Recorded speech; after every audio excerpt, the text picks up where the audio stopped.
Sagar Mutual Fund presents CNBC आवाज पहला कदम season 5। कहते हैं देर आए दुरुस्त आए। निवेश की शुरुआत करने के लिए निवेश की बारीकियों के बारे में आपको पता होना चाहिए। पहला कदम के 5वें सीजन के इस एपिसोड में हमारा फोकस रहेगा आपकी फाइनेंशियल प्लानिंग की शुरुआत करने में। जी हां, किसी भी उम्र में चाहे आप अपनी फाइनेंशियल स्ट्रैटेजी बना सकते हैं और ये पूरी चर्चा हम करेंगे आयन एक्सचेंज के कर्मचारियों के साथ। नवी मुंबई स्थित आयन एक्सचेंज एक ऐसी कंपनी है जो पर्यावरण को देखते हुए जल से संबंधित सारी सुविधाएं मुहैया कराती है। खास तौर पर ये company water treatment, waste water treatment and recycling और जीरो लिक्विड डिस्चार्ज करने में अव्वल है। 5 दशकों से आयन एक्सचेंज जल और पर्यावरण के क्षेत्र में अपने काम के बदौलत एक अलग पहचान बनाई है। आपको बता दें कि कंपनी ने न सिर्फ इंडस्ट्री बल्कि घर और कम्युनिटीज के लिए भी साफ सुथरा पानी मुहैया कराने में सफल रही है। लेकिन क्या इस कंपनी के कर्मचारियों को निवेश और बचत की सही जानकारी है? यही जानने के लिए पहला कदम का काफिला पहुंचा आयन एक्सचेंज, जहां हमारे एक्सपर्ट्स ने इन कर्मचारियों को बचत और निवेश के टिप्स दिए। जब जागे तब सवेरा, ये कहावत तो आपने कई बार सुनी होगी, लेकिन इसका फाइनेंशियल प्लानिंग और फाइनेंशियल स्ट्रैटेजी में क्या महत्व है? ये महत्व है कि आप जब चाहें अपनी फाइनेंशियल इन्वेस्टमेंट्स या पोर्टफोलियो की प्लानिंग शुरू कर सकते हैं, लेकिन क्या ये करने से आपके तमाम फाइनेंशियल गोल्स पूरे होंगे? क्या आपके फाइनेंशियल गोल्स आप जिस समय फाइनेंशियल प्लानिंग की शुरुआत करते हैं उस पर निर्भर करते हैं? क्या वो कब पूरे हो, कब नहीं पूरे हो, या आपकी टाइमिंग पर निर्भर करता है? तो आज पहला कदम के 5वें सीजन के इस खास एपिसोड में हम इसी पर बात करेंगे और ये पूरे मुद्दे को हम समझाएंगे आयन एक्सचेंज के कर्मचारियों को, जो कि हमारे साथ मौजूद है इस वक्त। और इस खास चर्चा में मेरे साथ बेहद खास मेहमान है Rajat Chattopadhyay, senior vice president and zonal head west SBI mutual fund, और साथ ही हमारे बहुत अजीज Feroze Aziz, deputy CEO Anand private wealth management. आप दोनों का स्वागत है इस खास पेशकश में। जैसा कि मैंने शुरुआत में जिक्र किया कि आज हमारा मकसद है या हमारा मुद्दा है आपको ये बताने का कि फाइनेंशियल प्लानिंग आप जिंदगी के किसी भी पड़ाव में, जिंदगी के किसी भी मोड़ में शुरू कर सकते हैं, बशर्त है आपको ये पता हो कि अब बचत नहीं, अब निवेश करना है। Firoz. Yes, I think financial planning कभी भी शुरू कर सकते हैं। जैसे लोग कहते हैं it's never late to start something, but I think it's never early to start financial planning. जितनी जल्दी चालू हो जाए उतना अच्छा है। 2 कारण हैं इसके। जितना आप जल्दी कर सकें उतना अच्छा है, that's the point I am making. 2 important कारण ये हैं क्योंकि बहुत सारी छोटी चीजें जिंदगी में जो होती हैं उसके लिए हम ज्यादा अधिक प्लानिंग करते हैं। एक हॉलीडे पे जाते हैं तो 7 दिन की हॉलीडे के लिए 2 दिन की प्लानिंग तो मिनिमम करते हैं। तो पूरी लाइफ प्लान करने के लिए adhocly it can not be done. तो मतलब ऐसे ही हो नहीं जाएगी अगर अच्छी प्लानिंग करनी है तो। पॉइंट 2 क्या है कि हमारी जो लाइफ स्पैन हैं वो बढ़ रही हैं। अगर आप देखें एक्चुअली डेटा जिसमें इंडियन लाइफ स्पैन कितनी बढ़ रही है तो अधिक बढ़ चुकी है, 10 साल से बढ़ चुकी है प्लस 50 सालों में। तो आपके पास अब ज्यादा समय रहेगा पोस्ट रिटायरमेंट, और गोल्स कम नहीं हो रहे। जब काम कर रहे हैं तब भी गोल बढ़ रहे हैं और रिटायरमेंट की पीरियड भी बढ़ रही है। 30 साल काम करना है, 35 साल काम करना है और 35 साल उस पैसे पे जीना है। तो ये प्लानिंग के बगैर नहीं होगा। इंडिया की प्रॉब्लम ये है, आई थिंक, अगर इफ आई स्पीक, कि रिटायरमेंट, रिच रिटायरमेंट नहीं होती, ना तो सोशल सिक्योरिटी इतनी स्ट्रांग है क्योंकि हम डेवलपिंग कंट्री हैं। तो हमें ही अपने आप को ड्राइवर सीट पे रख के we have to drive this activity, and it's never early to start financial planning. Of course it's never too late to start it as well. जिस दिन उठे तब हुआ सवेरा, this is a very very important thing. बिल्कुल, आपने सही बात कही कि आपको खुद ड्राइवर सीट पर बैठ के ये संज्ञान लेना होगा कि आपके लिए आपका फाइनेंशियल पोर्टफोलियो बहुत जरूरी है, क्योंकि कहीं ना कहीं ये आप ही को सहारा देने वाला है। जब हम मकसदों की बात करते हैं, फाइनेंशियल गोल्स की बात करते हैं, किस तरह के फाइनेंशियल गोल्स होते हैं और क्या ये गोल्स टाइम बाउंड होते हैं? क्या इन्हें सही टाइम पर अगर आपने डिसाइड कर लिया तब जाके ये पूरे हो जाएंगे? Financial goals actually it has to be definitely time bound, but सबसे इम्पोर्टेंट चीज है कि फाइनेंशियल गोल समझने के लिए आपको एक्चुअली फाइनेंशियल एडवाइजर का आपको सहारा लेना चाहिए, या फिर फाइनेंशियल एडवाइजर का नहीं लेना है तो आपको इंटरनेट में आपको देखना है, या फिर आपको टीवी फॉलो करना है, या फिर काफी सारे बुक्स जो टीवी 18 के द्वारा काफी सारे एक्सपर्ट्स लोग बुक्स लिखते हैं, तो काफी सारे बुक्स मार्केट्स पे अवेलेबल है, उसको पढ़िए। वो इन्फॉर्मेशन या जो भी है आपको थोड़ा सा होमवर्क करना बहुत जरूरी है। और स्पेसिफिकली जब गोल्स की बात आती है तो गोल्स तो एक चीज होती है कि एक तो स्पेसिफिक होनी चाहिए, एक मेजरेबल होनी चाहिए, एक अचीवेबल होनी चाहिए, रियलिस्टिक एंड टाइम बाउंड भी होनी चाहिए। तो दीज आर द 4-5 वेरिएबल्स जो गोल में आपको ये ध्यान देना चाहिए। और म्यूचुअल फंड ऐसी प्रोडक्ट है कि वेदर यू लाइक इट और नॉट, ये एक्चुअली एक ऑल सीजन प्रोडक्ट है।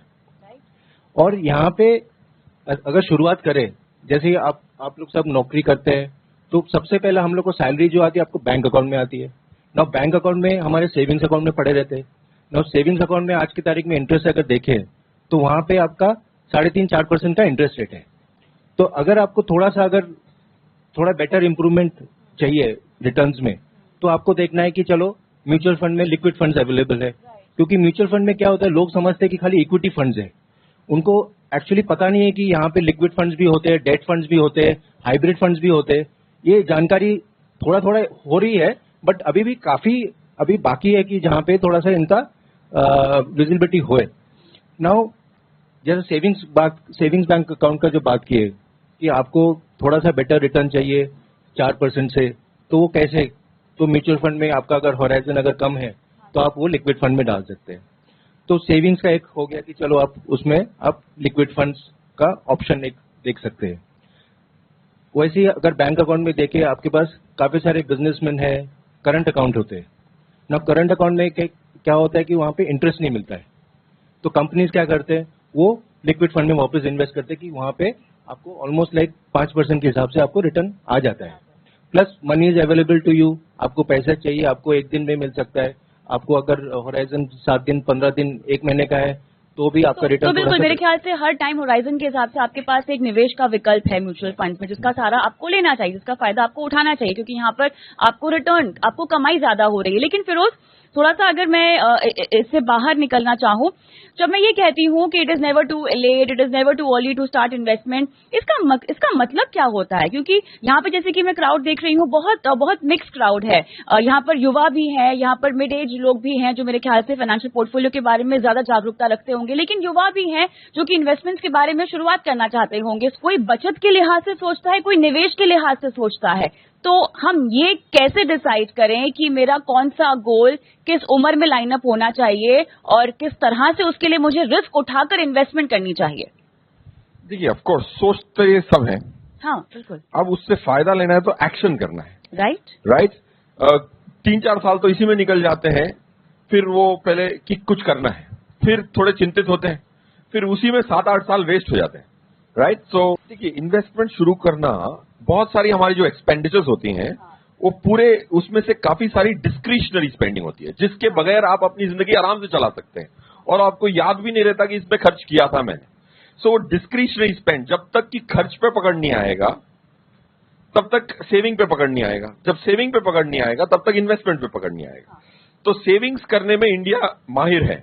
हम जब डेवलप कंट्री में देखते हैं तो वो अपने अगले 6 महीने की पगार, सैलरी खर्च कर चुके होते हैं इसी महीने, क्योंकि उनके पास एक सिक्योरिटी सिस्टम है। राइट। हमारे पास वो नहीं है। So point 1 I am making is, सोचना चाहिए जरूर, बट कहीं शुरुआत जरूर करनी चाहिए। I think electronic medium specially पहला कदम एक इंस्टिगेट करता है एक्शन को, rather than just a thought. That's my point 1.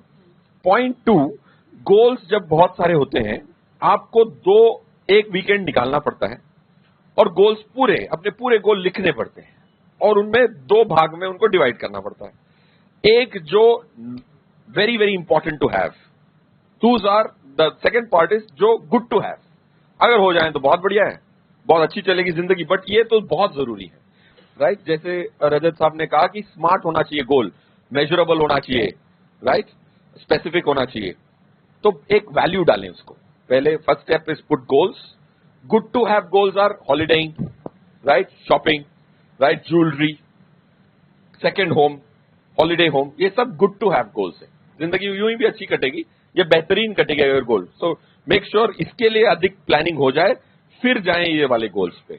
So that's I think bifurcate करना, एक वीकेंड स्पेंड करना, राइट, पूरे लोगों के साथ, पूरे परिवार के साथ। ऑलराइट, यहाँ पर एक बहुत ही अहम गोल रिटायरमेंट का, जो अक्सर हम लोग बहुत लेट सोचते हैं इसके बारे में। कोई अपना पहला फाइनेंशियल लक्ष्य 20 या 30 की उम्र में रिटायरमेंट नहीं रखता है, क्योंकि बच्चों को पढ़ाना होता है, उनकी शादी करनी होती है, उसके बाद ही आप रिटायरमेंट के बारे में सोचते हैं। ये लक्ष्य अगर मैंने 40 की उम्र में रखा अपने लिए, तो मैं क्या क्या चूक चुकी हूँ, क्या क्या मिस कर चुकी हूँ? आई थिंक रिटायरमेंट अगर देखा जाए तो सब लोग सोचते हैं कि चलो 60 इयर्स के बाद रिटायरमेंट का प्लानिंग करना है। हाँ, बट जिस तरह से ओवरऑल मार्केट सिचुएशन इवॉल्व हो रही है, काफी सारे लोग हैं कि वो 40 साल 50 साल में भी रिटायर करना चाहते हैं। और रिटायरमेंट का भी ट्रेंड शुरू हो चुका है, बिल्कुल, लेकिन उसके लिए मीन्स अर्ली इन्वेस्टमेंट ऑल्सो, और मोटा इन्वेस्टमेंट। एब्सोल्युटली। तो उसके लिए आपको दोनों आपको एक्चुअली लमसम इन्वेस्टमेंट और एसआईपी का, दोनों का आपका प्लानिंग होना चाहिए। और एसआईपी क्यों इम्पोर्टेंट है? क्योंकि वही आपको एक्चुअली वेल्थ क्रिएट कराएगा। अगर ट्रेडिशनल प्रोडक्ट्स आप देखें तो आपको वो वेल्थ क्रिएट कभी नहीं कराएगा। आपको आई थिंक कंफर्टेबली आपको 7-8% का रिटर्न दे देगा, बट उससे वेल्थ क्रिएट नहीं होगा, बिकॉज इन्फ्लेशन आपका इन नॉर्मल केस अराउंड 6-7% का तो है ही। तो इफेक्टिवली अगर देखा जाए तो ट्रेडिशनल प्रोडक्ट और इन्फ्लेशन के हिसाब से देखें तो you are actually not earning much. Retirement के जैसे लक्ष्य के लिए आपको इन्फ्लेशन बहुत ध्यान में रखना चाहिए। तो ये मैं कैसे कैलकुलेट करूं, क्योंकि मैं तो 20 या 30 साल के टाइम ड्यूरेशन की बात कर रही हूँ। तो एक एग्जांपल दूंगा। अगर कोई एसआईपी करना चाहे तो अगर किसी को अगर 1 करोड़ बनाना है कि चलो 1 करोड़ कॉर्पस तैयार करना है, उसके बाद मेरे को रिटायरमेंट में काम आ जाए, तो उसके लिए अगर 20 साल का अगर वक्त है आपके पास from the day you start working, तो मेरे हिसाब से आपको 10,000 के हिसाब से आपको एक एसआईपी आपको स्टार्ट करना चाहिए at the rate of 12%। In 20 years you will make 1 crore. पर वो 20 साल में 1 CR की वैल्यू क्या रह जाएगी? वो कम नहीं होंगे मेरे लिए? आज कम होगी, बट पॉइंट इज दैट कि आज अगर मैं शुरुआत कर रहा हूँ तो आज तो मेरे पास लिमिटेड, तो मैं वो 1 CR के वैल्यू पे आऊँ कैसे? मुझे कैसे समझ में आए कि 20 साल के बाद कि मुझे इतने पैसों की जरूरत पड़ेगी? 1 CR इसलिए मैं बोल रहा हूँ आपको कि उसके बाद आपको जो रेगुलर इनकम चाहिए, क्योंकि काफी सारे लोग हैं कि जिसको शायद पेंशन नहीं मिलता हो, बट वो जो 1 करोड़ का जो कॉर्पस है, उससे आप वो सिस्टमैटिक विड्रॉल प्लान करके आप वो रेगुलर इनकम ले सकते हैं। ऑलराइट, तो यहाँ पर हमने काफी हद तक इन्फ्लेशन या महंगाई के बेसिस को समझ तो लिया है, लेकिन कई सारे लोग बाजार में निवेश इसीलिए भी नहीं करते क्योंकि उन्हें बाजार में एंट्री करने का समय ही समझ में नहीं आता। तो क्या बाजार की चाल को देखते हुए आपको निवेश की शुरुआत करने में देरी करनी चाहिए, निवेश करने से पहले रुकना चाहिए? इस पर हम विस्तार से बात करेंगे, लेकिन इस छोटे से ब्रेक के बाद। SBI Mutual Fund presents CNBC आवाज पहला कदम season 5। SBI Mutual Fund presents CNBC आवाज पहला कदम सीजन 5। निवेश रणनीति की शुरुआत करना क्या काफी हद तक बाजार की चाल पर निर्भर करती है? अब हमारा फोकस इस चर्चा में इसी मुद्दे पे रहेगा। पहला कदम के 5वें सीजन में आयन एक्सचेंज के कर्मचारियों के साथ हम यहाँ पर मौजूद हैं और हमारे पैनलिस्ट बता रहे हैं कि कैसे निवेश की शुरुआत करने में कभी देरी असल में नहीं होती है। जब आपको समझ में आए, संज्ञान हो कि अब पैसों की जरूरत है और मैं चाहता हूं कि मेरे पैसे मुझे कमा कर दे, तभी ही आपको शुरुआत कर लेनी चाहिए। लेकिन फिरोज, बाजार में तो उतार चढ़ाव हमेशा रहता है। अब क्या मैं इस चीज का इंतजार करती रहूं कि कब बाजार स्टेबल होगा तब मुझे बाजार में एंट्री करनी चाहिए, बाजार ऊपर जाए तब पैसे डालूं, जब बाजार नीचे जाए तब डालूं पैसे? बाजार की चाल और मेरे इन्वेस्टमेंट पोर्टफोलियो में क्या तालमेल है, क्या बैलेंस है, क्या कनेक्शन होगा? आई थिंक बाजार उथल पुथल करता है, इसीलिए अधिक पैसे बनाता है। जितना स्टेबल होता उतना एफडी जितनी रिटर्न मिलती, राइट? ये मान के चलें कि अगर वो जोखिम ना होता तो रिटर्न भी कम ही मिलती ना, क्योंकि एफडी में कम मिलती है, आधी मिलती है। सो पॉइंट 1, मार्केट की चाल ऐसी होगी। आज कुछ कारण होंगे, बजट की वजह से मार्केट गिरेगी, बढ़ेगी, कभी कोरोना वायरस जो आज चला हुआ है उससे इकोनॉमिक इंपैक्ट हो सकता है। हर साल अगर आप लास्ट 20 साल निकाल के देख ले, कोई ना कोई कारण से एक मार्केट में भय जरूर रहता है। इसीलिए जो रजत ने कहा, एसआईपी के माध्यम से डालते हैं, जो हर महीने डालता है उसको क्या चिंता, क्योंकि ऊपर जाए तो भी खुशखबरी है, क्योंकि पैसे जो निवेश हो चुके हैं वो बढ़ रहे हैं, नीचे जाए तो भी खुशखबरी है क्योंकि अगली किस्तें सस्ते में मिलेंगी। सो वो रिस्क मिटिगेट कर देता है। अगर सैलरी हर महीने आती है तो निवेश भी हर महीने कर सकते हैं। सो एसआईपी इन्वेस्टर को अपने कैपिटल की चिंता करने की बिल्कुल जरूरत नहीं है। ये 30 साल का डेटा कहता है, मैं नहीं कहता। अगर आप देख लें, किसी ने 10 साल के लिए अपने एसआईपी को ना देख के हर महीने ये इवेल्युएट करे बगैर डालते रहते, जो बड़ा मुश्किल है, क्योंकि जज्बाती होते हैं हम इंसान। वो देखते हैं यार 1 साल में पैसे नहीं बढ़े, अब रोक देते हैं।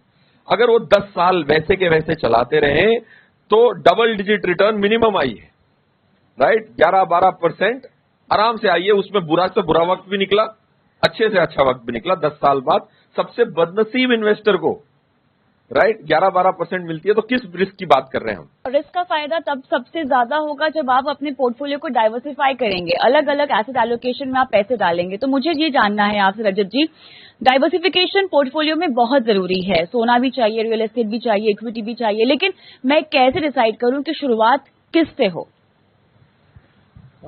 फिरोज जी ने जो बताया स्टार्टिंग में, गोल्स के बारे में आप लोग से सब जिक्र किया। नाउ अगर सबसे शॉर्ट टर्म गोल अगर देखें तो आपका हो गया हॉलिडे। हाँ। तो अगर हॉलिडे के लिए अगर 2 साल का, अगर आप 2 साल में आपको हॉलिडे में जाना है तो वहां पे आपका हाई रिस्क तो आप प्रोडक्ट ले नहीं सकते। आपको तो प्रोडक्ट वैसे लेने हैं कि जहां पे आपको रिस्क ही नहीं रहे। आपको फंड चूज करना है जो डेट फंड्स है, क्योंकि आपको 2 साल में या 1 साल में आपको पैसे की जरूरत हो। तो सबसे पहली चीज है कि वहां पे आप इक्विटी में मत इन्वेस्ट कीजिए, क्योंकि वो शॉर्ट टर्म गोल है। दूसरा हो गया कि आपका चलो चाइल्ड एजुकेशन हो गया, या मैरिज हो गया, या रिटायरमेंट हो गया। These are not short term goals, these are long term goals. तो वहां पे अगर रिस्क देखा जाए तो वहां पे आप रिस्क ले सकते हैं, वहां पे आप इक्विटी आप कर सकते हो। तब जाके आपको वहां पे आपका जो गोल है या जो ऑब्जेक्टिव है वो मीट करेगा। हम आ गए हैं आयोन एक्सचेंज में, जहां के कर्मचारियों के अब हम देंगे सवालों के जवाब। और सबसे पहला सवाल। So, hello everyone. जी hello. I am having 2 questions which are interlinked to each other. Now we are talking about 450 schemes in mutual funds. I know that one of the best returns what you get is from equity based mutual funds. So मेरे जहन में बात आती है, मैं ही direct क्यों ना बड़े पूल में जंप मारूं। When I go to equity there are 10,000 schemes. Here there were only 450 schemes. Few of the advisors say कि you need to take only nifty based schemes. But if you see last year's performance, वहाँ पे भी काफी nifty based schemes भी पिटी है। They are the wealth destroyers. Then again someone says go for a PMS, but 25 lakh is the ticket size. This is the problem statement. What solution I am having, I just want to clear, is it right or wrong? Again I go back to your equity based mutual funds. If I see the portfolio allocation of your mutual funds and if the schemes, and basically if I follow the same thing, will I get the same returns? Instead of mutual fund advisors taking up the cream, will I get the same kind of returns? That's my question. रजत जी, सबसे पहले तो ये है कि आप stocks में तो invest कर सकते हैं, ऐसा नहीं कि नहीं कर सकते। बट उसमें क्या होता है कि आप पूरा 100% रिस्क ले रहे हैं वो पर्टिकुलर स्टॉक के ऊपर। ओके, सो अगर आपका रिस्क एपिटाइट अगर है, आप रिस्क ले सकते हैं, ठीक है, तो आप कर सकते हो। कोई उसमें कोई गलत बात नहीं है। फॉर एग्जाम्पल मैं आपको एक दो स्टॉक के नाम अगर मैं ले सकता हूं तो मैं ले लेता हूं। 10 साल पहले या काफी सालों से आपका हिंदुस्तान लीवर स्टॉक कभी चला नहीं, मतलब ऑलमोस्ट लाइक 7-8 ईयर्स कभी चला नहीं वो। पर आपने बेट लिया कि वो चलो वो स्टॉक पे मैं, क्योंकि ब्लू चिप है, सबसे अच्छा कंपनी है, आपने इन्वेस्ट किया। और वही टाइम पे आपने शायद एक म्यूचुअल फंड में भी इन्वेस्ट किया होता, ठीक है। वो 8 साल नहीं चला। और एक अगर कंपनी का नाम लूं, Reliance industries, again the same thing, 7-8 years it did not go anywhere, movement आपका उधर का उधर ही था। तो उसमें क्या है कि अगर इंडिविजुअल स्टॉक में अगर आप कभी भी कॉल लेते हैं तो अगर लक अच्छा है तो आप पैसा बना लिए, अगर लक अच्छा नहीं रहा और प्लस अच्छे कंपनीज भी अगर नहीं चले तो दैट मीन्स आपके पैसे तो ग्रो नहीं किए। तो उस एंगल में म्यूचुअल फंड, कोई भी म्यूचुअल फंड आप लीजिए, वो बेहतर होगा, बिकॉज वहां पे आपको 30 स्टॉक्स का एक कॉम्बिनेशन मिलेगा। उसमें से अगर 30 स्टॉक्स में से अगर 5 स्टॉक चल गए, 20 स्टॉक चल गया, बाकी नहीं चले, पर फिर भी आपको थोड़ा बहुत रिटर्न आ गए, तो मेरे हिसाब से mutual fund would be a better option. बिल्कुल। लेकिन फिरोज, यहाँ पर आपको भी शामिल करती हूँ इस सवाल में। इनकी काबिलियत पे हमें कोई शक नहीं है, हो सकता है कि बहुत मंझे हुए खिलाड़ी हो सकता है कि बाजार को बहुत बेहतरीन तरीके से समझते हो, हर स्टॉक को समझते हो, लेकिन एक फंड मैनेजर की भी तो अपनी कोई कंट्रीब्यूशन होती है ना। हम वो क्यों उस पदवी पर बैठे हुए हैं जो फंड को मैनेज कर रहे हैं और बाजार की मूवमेंट को देखते हुए स्कीम्स में बदलाव कर रहे हैं? क्या रोल होगा? I think of course sir ने ये भी कहा कि मैं वही स्टॉक्स क्यों ना खरीद लूं। एग्जैक्टली, हाँ। म्यूचुअल फंड वाले तो फंड मैनेजर की काबिलियत भी मिल गई और कॉस्ट भी नहीं लगी। Very good. बट देखिए क्या है कि अगर जैसे मैंने कहा कि मेरे पोर्टफोलियो में 8 स्कीमें हैं तो उसमें 229 स्टॉक हैं। एक्चुअली 229 स्टॉक आप खरीद सकते हैं तो परफॉर्मेंस 1.5% से 2% ज्यादा हो सकती है और वो हर महीने चेंज होता है, तो आप हर महीने चेंज भी करिए। बट प्रॉब्लम है कि आप अपने डीमैट अकाउंट में करेंगे तो टैक्स लगेगी। जो 1.5-2% बचाने गए हैं, म्यूचुअल फंड एक टैक्स फ्री प्लेटफॉर्म है। आप जब लेते हैं तभी टैक्स लगती है, अगले 20 साल तक टैक्स नहीं लगेगी अगर आपने छेड़ा नहीं उसको तो। सो टैक्स एफिशिएंसी, इधर थोड़ा सा कॉस्ट है, काबिलियत मिल रही है। पॉइंट 2, काबिलियत हम सबके पास होगी, बट हाउ कैन आइंस्टाइन साहब भी पार्ट टाइम जॉब करके 100 लोगों को, एनालिस्ट भी होते हैं ना, फंड मैनेजर होते हैं 10, फिर उसके साथ 50 एनालिस्ट होते हैं, 60 लोगों को एक आदमी पार्ट टाइम करके बीट कर सकता है, रिटर्न पे कर सकता है, रिस्क पे नहीं कर सकता। लोग, अगर हम शातिर खिलाड़ी हैं तो रिस्क मेजर कैसे करेंगे आप? अगर मैं आपसे ये सवाल पूछूं कि रिस्क मेजर कैसे होती है, हाई मीडियम लो अंग्रेजी में होती है या फिर मैथमेटिक्स होगा उसका? कुछ मैथमेटिक्स होता है उसका, राइट? स्टैंडर्ड डिविएशन का मैथमेटिक्स होता है, राइट? रिस्क ही एक चीज है, एकमात्र चीज है जो आप मैनेज कर सकते हैं, रिटर्न की सिर्फ प्रार्थना कर सकते हैं। इसीलिए किताबों में लिखा है एक्सपेक्टेड रिटर्न। एक्सपेक्टेड का क्या मतलब? उम्मीद कर रहा हूं मैं, जैसे भी, राइट? रिस्क के आगे एक्सपेक्टेड रिस्क कोई नहीं कहता, रिस्क मैनेजमेंट कहते हैं, एक्सपेक्टेड रिटर्न कहते हैं। बहुत सोच समझ के प्रीफिक्स सफिक्स डाले गए। सो रिस्क मैनेज करना ही फंड मैनेजर का काम है। ऑलराइट, तो चलिए इसी चर्चा के साथ हमें ये शो फिलहाल यही समाप्त करना होगा, लेकिन अगर मैं लबोलुबाब यहाँ पर इस पूरी चर्चा का बोलना चाहूँ तो निवेश की शुरुआत करने के लिए कोई सही समय नहीं होता है, कोई सही उम्र नहीं होती है, लेकिन हाँ, जो चीज सही होती है या होनी चाहिए वो है आपकी निवेश शुरू करने की मंशा और आपके आर्थिक लक्ष्य। SBI Mutual Fund presents CNBC Award पहला कदम season 5। SBI Mutual Fund presents CNBC Award पहला कदम सीजन 5। फाइनेंशियल प्लानिंग की हर किसी को जरूरत होती है। जैसे कि अच्छी सेहत के लिए हम सब डॉक्टर के पास जाते हैं, उसी तरह पोर्टफोलियो बनाने के लिए आप सभी को एक फाइनेंशियल एडवाइजर के पास जाना बहुत जरूरी है। लेकिन कैसे आप अपनी आर्थिक बागडोर अपने हाथ में ले सकते हैं, कैसे आप खुद अपना एक फाइनेंशियल पोर्टफोलियो बना सकते हैं? पहला कदम के 5वें सीजन के इस एपिसोड में आज हम आ गए हैं मैक्स हॉस्पिटल, जहां के डॉक्टर्स को हम बताएंगे फाइनेंशियल पोर्टफोलियो का मकसद। दिल्ली स्थित मैक्स हॉस्पिटल देश के अच्छे हॉस्पिटल में शुमार है और सभी सुविधाओं से लैस मैक्स हॉस्पिटल देश के अलग अलग हिस्सों में 14 जगह पर स्थित है। मैक्स हॉस्पिटल में नई नई तकनीक के साथ साथ तरह तरह का इलाज मुमकिन है, क्योंकि इनके पास देश और दुनिया के 2300 से ज्यादा एक्सपर्ट डॉक्टर्स की टीम है। लेकिन इन्वेस्टमेंट के मामले में ये डॉक्टर्स कितने आगे हैं, इसी बात को पता लगाने के लिए पहला कदम का काफिला पहुंचा मैक्स हॉस्पिटल, जहां एक्सपर्ट्स ने दिए निवेश के मूल मंत्र। नमस्कार, स्वागत है आप सभी का पहला कदम के 5वें सीजन के इस खास एपिसोड में, जहां पर हम पहुंच गए हैं मैक्स हॉस्पिटल और यहां पर डॉक्टर्स के बीच हम बताने वाले हैं कि आपका फाइनेंशियल पोर्टफोलियो बनाना क्यों जरूरी है, फाइनेंशियल पोर्टफोलियो होता क्या है, इसे कैसे बनाया जाए, किस तरह के निवेश विकल्पों को आपको अपने आर्थिक पोर्टफोलियो में शामिल करना चाहिए। तो इस चर्चा की शुरुआत करते हैं और इस चर्चा के लिए हमारे साथ जो खास मेहमान आज जुड़े हुए हैं, मैं उनसे आप सबको रूबरू कराती हूँ। Surya Bhatia, partner asset manager, और साथ ही हमारे साथ हैं Munish Sabharwal, senior vice president and zonal manager north SBI funds management private limited. आप सभी का स्वागत है इस खास पेशकश में। और हमारे बीच डॉक्टर्स हैं और आज इस चर्चा से मेरा मकसद यही है पता लगाने का कि डॉक्टर्स को फाइनेंशियल प्लानिंग की जरूरत है या सही राह की जरूरत है, और यही बताएंगे हमारे एक्सपर्ट्स भी। Just to give an basic idea, आज की चर्चा है कि how to build a financial portfolio.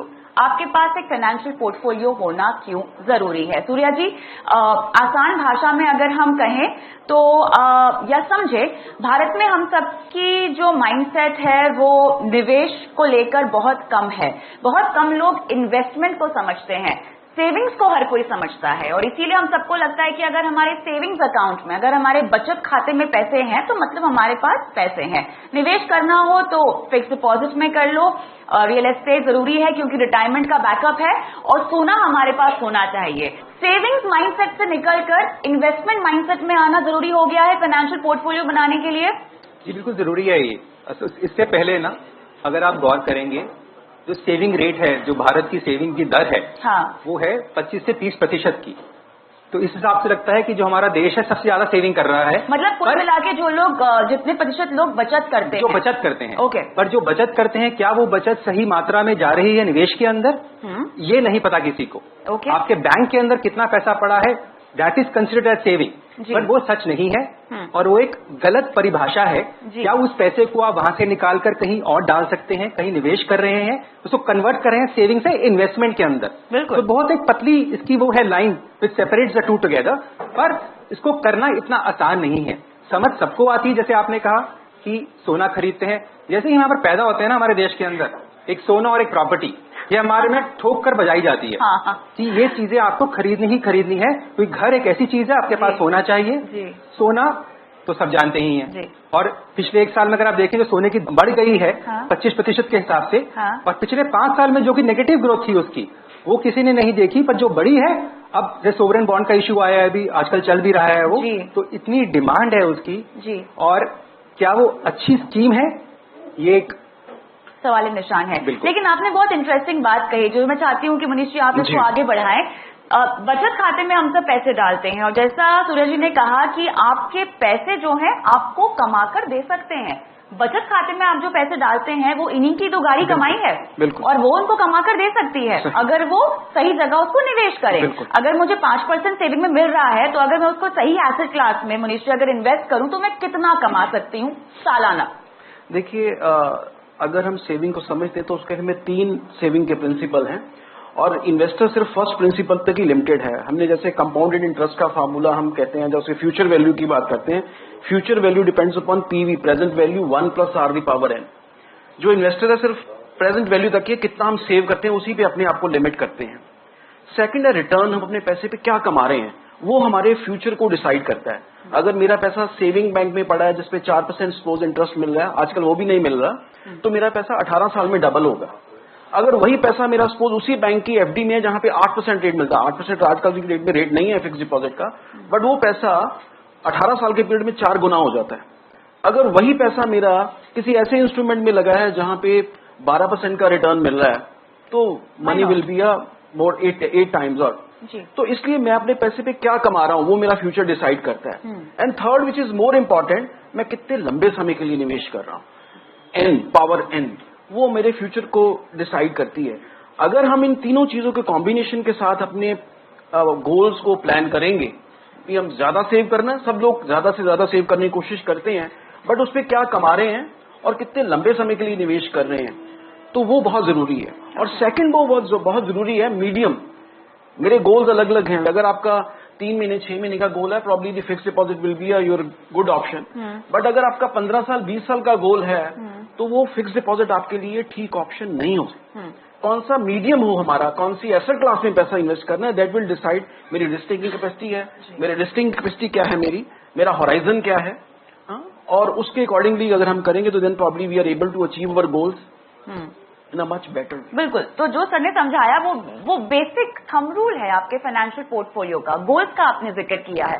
2 तरह के गोल्स होते हैं, शॉर्ट टर्म गोल्स और long term goals. Long term goals में क्या होगा, आपके बच्चे की पढ़ाई का खर्चा, बच्चों की शादी करानी होगी, घर खरीदना होगा, और शायद रिटायरमेंट का गोल होगा। लेकिन यहाँ पे डॉक्टर्स हैं बहुत सारे, आप लोग को छुट्टी मिलती है शॉर्ट टर्म गोल्स लाइनअप करने के लिए भी? आप लोगों में से कितने लोग हैं जो साल में 2 बार बाहर घूमने जाते हैं, या कोई एडवेंचरस प्लान होता है? कुछ शॉर्ट टर्म गोल्स होते हैं आपके? होते हैं? आप लोग बना पाते हैं? And I envy you, sir. We don't get that opportunity. No, but then that's good. That means आप लोग short term, long term goals को बनाकर financial रणनीति अपना सकते हैं. अलग अलग इन्वेस्टमेंट इंस्ट्रूमेंट्स होंगे शॉर्ट टर्म गोल्स के लिए, लॉन्ग टर्म गोल्स के लिए. सबसे पहले मैं शॉर्ट टर्म गोल्स पे बात करती हूँ. ट्रिप पे जाना होगा, गाड़ी खरीदनी होगी मुझे, महंगा सा फोन खरीदना होगा, शॉपिंग करनी होगी. ये शॉर्ट टर्म गोल्स का हिस्सा है क्योंकि you are going to put your hard earn money into it. So this is a financial goal. इनके लिए इन्वेस्टमेंट इंस्ट्रूमेंट क्या होगा, इनके लिए इन्वेस्टमेंट पोर्टफोलियो कैसे होगा सूर्या जी? देखिए, शॉर्ट टर्म गोल की अगर आप बात करते हैं तो उसमें भी हम दो भाग में इसको बांट सकते हैं. ओके. एक तो जैसे आपने कहा कि अगर मुझे वेकेशन जानी है, एक फोन खरीदना है या गाड़ी खरीदनी है, कुछ भी और जो मेरी, इसको हम कैटेगराइज करते हैं एक लग्जरी गोल्स के अंदर. ओके. जिसकी कोई जरूरत जरूर है हमारे पास. हाँ. बट अगर मैं चाहूँ कि 6 महीने में चाहिए, अगर छुट्टी पे जाना है मैंने, हाँ 6 महीने का मेरा टारगेट है कि इस गर्मियों की छुट्टियों में मैं गोवा घूमने जाता हूँ. हाँ. और उसके हिसाब से मुझे 4 महीने के लिए निवेश करना है. राइट. अगर मैं चाहूं तो क्या करूंगा? सिंपल सी अगर बात करें तो आप कहेंगे जी इसको हम बैंक एफडी में डाल देंगे या रिकरिंग डिपॉजिट कर देंगे. अगर पैसा ऑलरेडी पड़ा हुआ है मेरे पास तो एफडी करवा लेंगे, बैंक के एफडी हो गई या शॉर्ट टर्म डेट फंड हो गए आपके. कोई 3 महीने में मेरी रिक्वायरमेंट है, थोड़ा सा चेंज करते हैं इसको. ओके. अब आपको गोवा जाना है, अब मैं कहता हूं आप गोवा में जाइए, लेट्स टारगेट मॉरिशस चलते हैं. पर अब पैसा तो है नहीं. ओके. पैसा तो है नहीं, तो ये एक आपका एक अलग नजरिया है देखने का. क्योंकि मेरा गोल लग्जरी का है तो क्या मैं थोड़ा रिस्क ले लूं? This defies the principle of investment. But क्या मैं इसको रिस्क ले लूं और क्या मैं डाल दूं इसको इक्विटी के अंदर? होगा क्या? या तो पैसा मेरा आधा रह गया या पैसा मेरा दुगना हो गया. एक एक्सट्रीम भाषा में मैंने बात करी है. अगर डबल हो गया तो आप मॉरिशस चले जाएंगे, आधा रह गया तो गोवा भी कैंसिल. लॉजिकल. बट अगर यही गोल मेरा, ये पॉइंट मैंने क्यों रेस किया, अगर यही गोल मेरा लग्जरी के अलावा कोई सैंक्रोसैंक गोल है मेरा, जैसे मेरे बच्चे की पढ़ाई, उसकी फीस जानी है, तो अगर मैंने किया तो मैं घर से निकाला जाऊंगा क्योंकि उस पैसे को मैं आधा होना नहीं दे सकता. तो उसके लिए मुझे जो पहले वाले विकल्प हैं, मुझे बैंक एफडी में ही डालना पड़ेगा, short term debt mutual fund के अंदर डालना पड़ेगा, रिकरिंग डिपॉजिट करानी पड़ेगी, वही विकल्प है मेरे पास. तो आपको उससे पहले यह ध्यान देना जरूरी है कि मेरा गोल किस कैटेगरी को बिलोंग करता है और क्या उसकी एक पर्टिकुलर पीरियड है ऑफ मेच्योरिटी है कि उसको मैं चेंज कर सकता हूं या नहीं चेंज कर सकता. तो ये देखना बहुत जरूरी है इसके अंदर. अगर हम शॉर्ट टर्म गोल की बात करें, अगर हम आते हैं अब लॉन्ग टर्म गोल के ऊपर, तो उसमें थोड़ा मेरे पास एक मार्जिन ऑफ एरर भी आ जाता है. बट उसके अंदर जरूरी ये है कि आपको अपना रिस्क टॉलरेंस लेवल देखना पड़ेगा. कितना मैं रिस्क ले सकता हूं, कितना मेरा रिस्क रिवॉर्ड रेशियो है, क्या मैं रिस्क टॉलरेट भी कर सकता हूं. पर साथ में आपको यह भी ध्यान रखना पड़ेगा कि जो भी इन्वेस्टमेंट व्हीकल आप चूज करेंगे, आपको इन्फ्लेशन की दर से माफ करते हुए इंश्योर करना पड़ेगा कि मेरी जो भी रिटर्न आएगी उससे ऊपर आनी चाहिए. आपने बहुत इंटरेस्टिंग बात कही. इन्फ्लेशन ये एक सबसे बड़ा रिस्क फैक्टर है जो कि लंबी अवधि में आपकी कमाई को खा जाता है. मसलन अगर मुझे 20 साल में चाहिए 1 करोड़ रुपए, ठीक है, आज की तारीख में मैंने डिसाइड कर लिया मनीष जी कि मुझे चाहिए 1 CR, लेकिन 20 साल के बाद इस 1 CR की आज की वैल्यू क्या रह जाएगी, मुझे समझाइए. देखिए, प्रिंसिपल ऑफ 72 हर जगह एप्लीकेबल होता है. अगर महंगाई को 8% की महंगाई है, हाँ. तो जितना पैसा आपको आज चाहिए 9 साल बाद आपको डबल उस पैसे की रिक्वायरमेंट है. ओके. सो अगर आपको 1 करोड़ आज चाहिए, अगर 8% की एवरेज महंगाई रहती है तो आपको 2 करोड़ रुपया चाहिए इसी गोल को इसी तरह से मीट आउट करने के लिए, पूरा करने के लिए. हाँ, तो इसलिए जब हम हिंदी में वो गाना है ना, कहता सखी सैया तो खूब ही कमात है, महंगाई डाइन महंगाई, तो हम उस महंगाई को ना नजरअंदाज कर देते हैं. आज की डेट में फिक्स डिपॉजिट 6% दे रहा है, इन्फ्लेशन 7-7.5% का इन्फ्लेशन है. इनफैक्ट अगर आपका फिक्स डिपॉजिट में पैसा आपका कंटिन्यूसली कम हो रहा है, पैसा वो पैसे की क्रय करने की क्षमता वो कम हो रही है. बट हमें लगता है कि वो 100 रुपीज के हमें 106 रुपए मिल गए फिक्स डिपॉजिट में, वी आर वेरी हैप्पी. तो जब हम अपने पैसे की वैल्यू को देखेंगे कि उस खरीदने की क्षमता कितनी बड़ी है, सो वो देख के हम अपना प्लान करेंगे तो अपने गोल को डेफिनेटली हम अचीव कर पाएंगे. अगर एक अर्निंग मेंबर है फैमिली में तो प्रॉब्ली द रिस्क का मोर. अगर आपका पैसा भी आपके लिए अर्निंग मेंबर बन जाए, then there are 2, then you have a much more confidence. तो इसलिए आपके पैसे को भी सख्त मेहनत करनी चाहिए, बट उसके लिए आपके पास एक ठीक एडवाइजर का होना बहुत जरूरी है. कई बार हम डू इट योर सेल्फ वाले आजकल इन्वेस्टर काफी हो गए भी, हमें सब कुछ पता है, बट नहीं है. अगर मेरा सरदर्द होता है मैं क्रोसिन ले सकता हूं, बट अगर मुझे कोई चैलेंज है तो I have to go to the doctor कि उसका क्या इश्यूज है. सेम वे, क्योंकि आप उसको समझते हैं इसलिए आपसे हम वो डिस्कस कर रहे हैं. इसीलिए आपके जब अपनी फाइनेंशियल प्लानिंग करनी है तो किसी अच्छे एडवाइजर से एडवाइस लेना इज वेरी इंपॉर्टेंट, तभी अपने गोल्स तक आप पहुंच सकते हो। क्योंकि इस गोल्स को दो चीजें खत्म करती हैं आपके गोल्स पे पहुंचने के लिए, one is greed, another is the fear. Investing is nothing, it is the behaviour management. अगर हम और उस बिहेवियर को मैनेजमेंट करने के लिए एक अच्छे एडवाइजर की जरूरत है, और कुछ अच्छा एडवाइजर आपको कन्विक्शन के साथ प्रोडक्ट देगा तो आपको वो जो ग्रीड एंड फियर से बचाने की कोशिश करेगा, वो बेस्ट प्रोडक्ट नहीं देगा आपको। जब वो देगा तो वो तो बेस्ट प्रोडक्ट ही होगा, बट अगले साल कौन सा बेस्ट प्रोडक्ट होगा वो तो मार्केट जानती है, नोबडी नो, वो तो ज्योतिषी के पास जाना पड़ेगा। बट अगर एडवाइजर के पास जाना, एडवाइजर का जॉब सिर्फ यही है कि आपके गोल पे अलाइन रखना, आपको आपकी जो रिस्क टेकिंग कैपेसिटी है उसको मेंटेन करना, आपके एसेट एलोकेशन को मेंटेन करना, और जो उतार चढ़ाव है उसमें आपका साथ देना। क्योंकि यहाँ फाइनेंशियल पोर्टफोलियो की बात कर रहे हैं और फाइनेंशियल प्लानिंग की शुरुआत ही रिस्क कवर के साथ होती है। हेल्थ प्लान लीजिए, इंश्योरेंस के लिए आपको टर्म प्लान लेना चाहिए। सही लाइफ कवर का मतलब क्या होता है? इन्वेस्टमेंट हमने जान लिया, रिटर्न को देख के, रिस्क को देख के आपको करना चाहिए, लेकिन फाइनेंशियल प्लानिंग की शुरुआत के लिए इंश्योरेंस कितना जरूरी है, इसकी बारीकियों में जाएंगे, लेकिन इस छोटे से ब्रेक के बाद।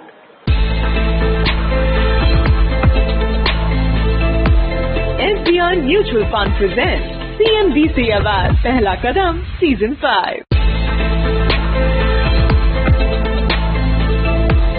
SBI Mutual Fund presents CNBC Award पहला कदम Season 5। इन्वेस्टमेंट पोर्टफोलियो बनाइए रिस्क को ध्यान में रखते हुए, लक्ष्यों को ध्यान में रखते हुए, रिटर्न को ध्यान में रखते हुए, लेकिन क्या टैक्स को भी ध्यान में रखना चाहिए।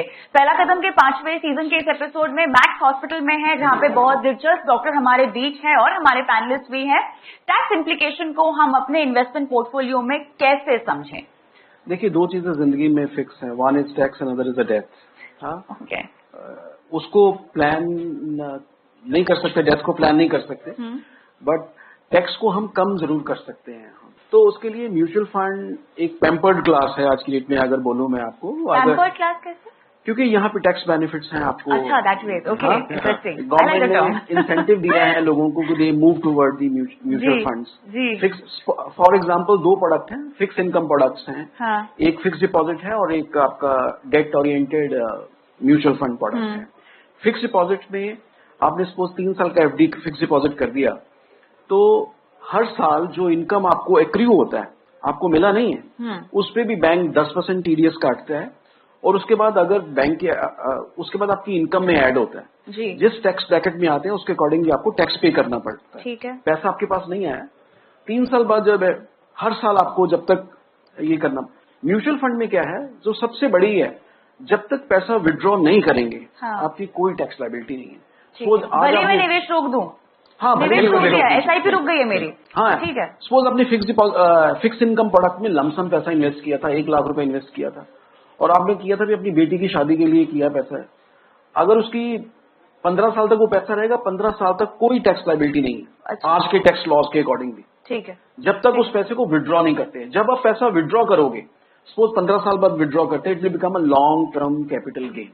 Okay. Long term capital gain में आज के टैक्स के अकॉर्डिंग क्या है, 20% with indexation.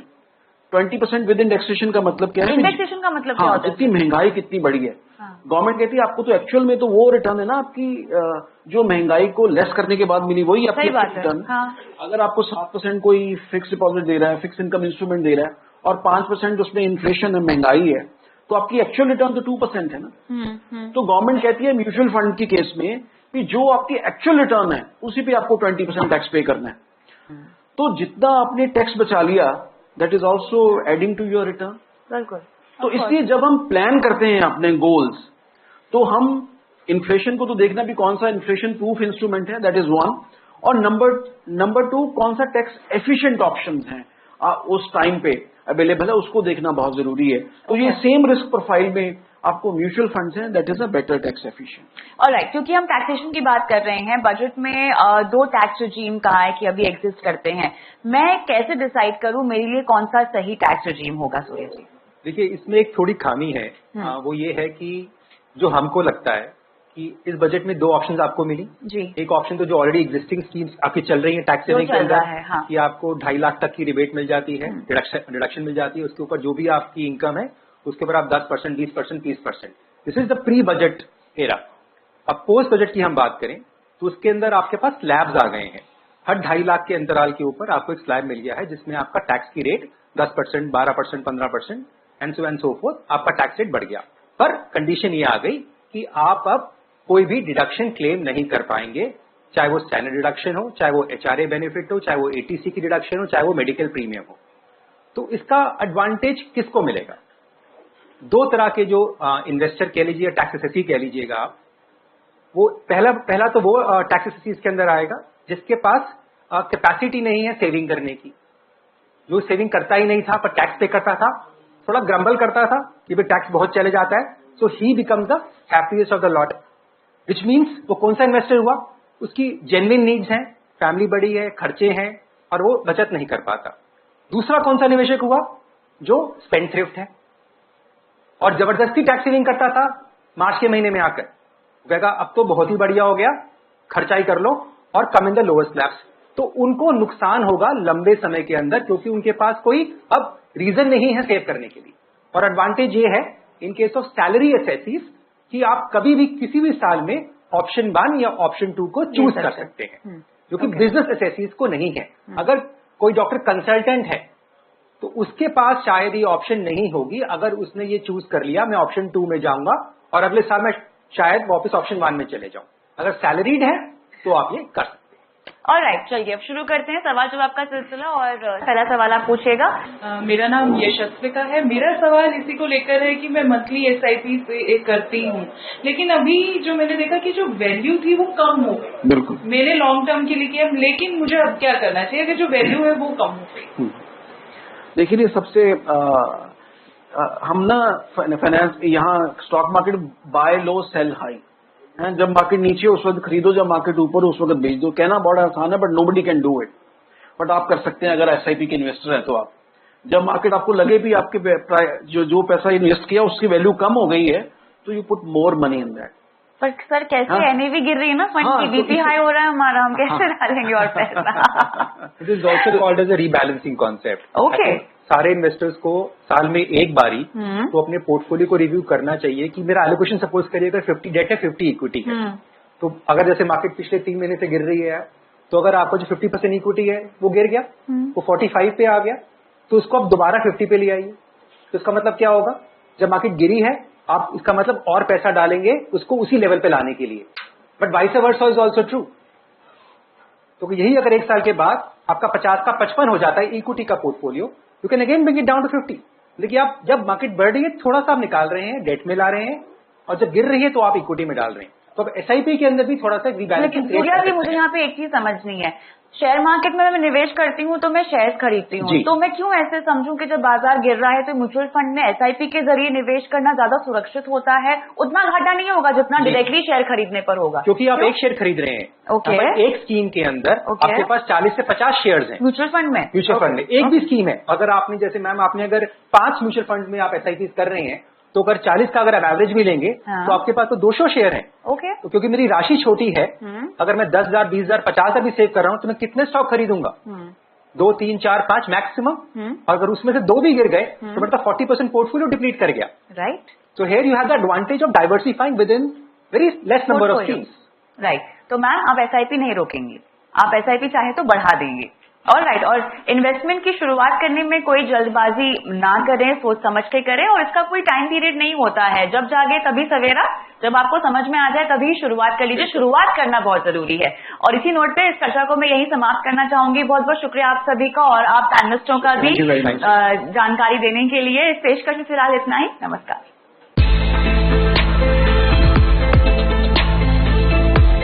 SBI Mutual Fund presents CNBC Awards पहला कदम सीजन 5।